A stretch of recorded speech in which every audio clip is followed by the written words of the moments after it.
कराची में अमेरिकी दूतावास पर एक हमला हुआ और इसने पूरी दुनिया को हिलाकर रख दिया है। लेकिन इस हिंसा के पीछे की असली वजह क्या है? चलिए, इस पूरी कहानी के पीछे की जो उलझी हुई जियोपॉलिटिक्स है ना, उसे परत दर परत समझने की कोशिश करते हैं। सबसे पहले कराची की सड़कों से आई इन सीधी तस्वीरों पर एक नजर डालते हैं। माहौल बहुत ही तनावपूर्ण था। तो ये जो गुस्सा है, ये क्यों भड़का?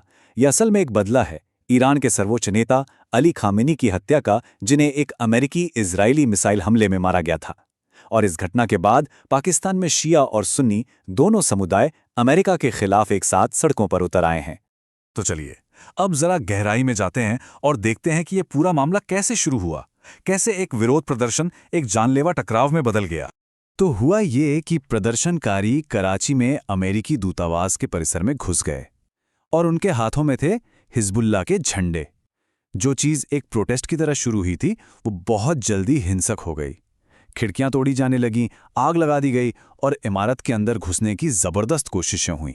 और इसके बाद जो हुआ वो बहुत ही दुखद था। दूतावास के अंदर से गोलियों की आवाज़ें आने लगीं। रिपोर्ट्स के मुताबिक अमेरिकी कर्मचारियों ने भीड़ पर तब गोलियां चलाईं जब उनके शांति से हटने की अपील का कोई असर नहीं हुआ। इस गोलीबारी में 9 से 10 पाकिस्तानी प्रदर्शनकारियों की जान चली गई। अब यहीं पर सबसे बड़ा सवाल खड़ा होता है।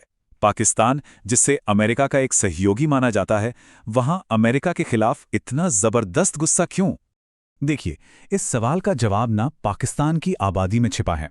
ईरान के बाद दुनिया की दूसरी सबसे बड़ी शिया आबादी पाकिस्तान में रहती है, जो देश की कुल आबादी का लगभग 10 से 15% है। इस समुदाय के लिए ईरान के सर्वोच्च नेता अली खमेनी सिर्फ एक नेता नहीं थे, बल्कि एक बहुत बड़े और सम्मानित धार्मिक गुरु थे। तो जाहिर है उनकी हत्या से इस समुदाय की भावनाओं को बहुत गहरी ठेस पहुंची, और वही गुस्सा अब हमें सड़कों पर दिख रहा है। और कराची से आई इन तस्वीरों ने जाहिर है कई अमेरिकियों को हैरान कर दिया है। सोशल मीडिया पर सब यही पूछ रहे हैं, अरे पाकिस्तान तो हमारा दोस्त था, है ना? तो फिर ये लोग हमारे झंडे क्यों चला रहे हैं?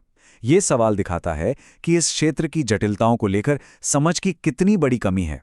तो चलिए इसी कंफ्यूजन को समझने की कोशिश करते हैं और देखते हैं कि अमेरिका की पाकिस्तान को लेकर जो फॉरेन पॉलिसी है वो कितनी विरोधाभासी है।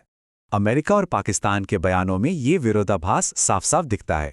देखिए, एक तरफ तो अमेरिका कहता है कि हम तालिबान के खिलाफ पाकिस्तान का पूरा समर्थन करते हैं, लेकिन दूसरी तरफ पाकिस्तान खुलकर ईरान पर हुए हमले की निंदा कर रहा है और ये तक कह रहा है कि ईरान को जवाबी कार्रवाई करने का पूरा हक है।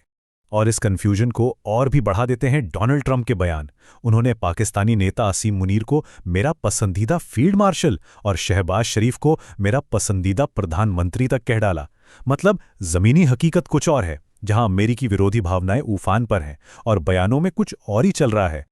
अच्छा, अब पाकिस्तान की बात तो हो गई, चलिए थोड़ा और बड़े पिक्चर को देखते हैं। अमेरिका, इजराइल और ईरान के बीच क्या चल रहा है? कुछ ही घंटे पहले की बात है। माहौल तब और भी ज्यादा गर्म हो गया जब ट्रंप ने एक ट्वीट किया कि ईरान कह रहा है कि वो आज बहुत जोरदार हमला करने जा रहा है, इतना जोरदार कि जैसा पहले कभी नहीं किया। और फिर ट्रंप ने इसका जवाब दिया, एक तरह से धमकी दी। बेहतर होगा कि वह ऐसा ना करें, क्योंकि अगर उन्होंने ऐसा किया तो हम उन पर ऐसी ताकत से हमला करेंगे जो पहले कभी नहीं देखी गई। तो क्या अमेरिका किसी ऐसे हथियार का इस्तेमाल करने की बात कर रहा है जो दुनिया ने अब तक देखा ही नहीं? ये एक बहुत बड़ा सवाल है। और इस पूरे तनाव में इजराइल भी पीछे नहीं है। प्रधानमंत्री बेंजामिन नेतन्याहू ने साफ कर दिया है कि उनके मिलिट्री ऑपरेशंस अभी खत्म नहीं हुए हैं। उन्होंने कहा है कि आने वाले दिनों में वो आतंकवादी शासन के हजारों ठिकानों पर हमला करेंगे, और उनका इशारा साफ तौर पर ईरान की तरफ है। चलिए अब इस कहानी के आखिरी हिस्से पर आते हैं। यहां हम ये समझने की कोशिश करेंगे कि इन सब कार्रवाइयों के पीछे का असली मकसद, असली स्ट्रेटेजिक गोल क्या हो सकता है। एक थियरी ये है कि असल मकसद ईरान को तोड़ना है, उसे बांटना है। ये स्ट्रैटेजी ईरान के अंदर जो अलग अलग एथनिक ग्रुप्स हैं, जैसे फारसी, कुर्द, अज़ेरी और बलोच, उनके बीच की दरारों का फायदा उठाकर देश को तोड़ने पर आधारित है। तो किसी देश को अंदर से कमजोर करने का ये फॉर्मूला क्या है? स्टेप 1, एथनिक ग्रुप्स के बीच नई और विवादित सीमाएं खींच दो। स्टेप 2, फिर दशकों तक चलने वाले अंदरूनी झगड़ों और सीमा विवादों को हवा दो। और स्टेप 3, जब पूरा इलाका कमजोर हो जाए तो सभी गुटों को हथियार बेचो। और ऐसा नहीं है कि ये कोई नई चाल है। इतिहास में इसके कई उदाहरण मिलते हैं। चाहे भारतीय उपमहाद्वीप का बंटवारा हो या फिर कोरिया का विभाजन, इन्हें अक्सर पश्चिमी ताकतों की एक सफल रणनीति के तौर पर देखा जाता है। तो अंत में सवाल यही उठता है, अगर किसी भी देश की सबसे बड़ी ताकत उसकी एकता होती है, तो क्या उसकी सबसे बड़ी कमजोरी वो लकीरें हैं जिन्हें खींचकर उसे बांटा जा सकता है? ये एक ऐसा सवाल है जो आज के इस बदलते हुए दौर में शायद पहले से कहीं ज्यादा जरूरी हो गया है।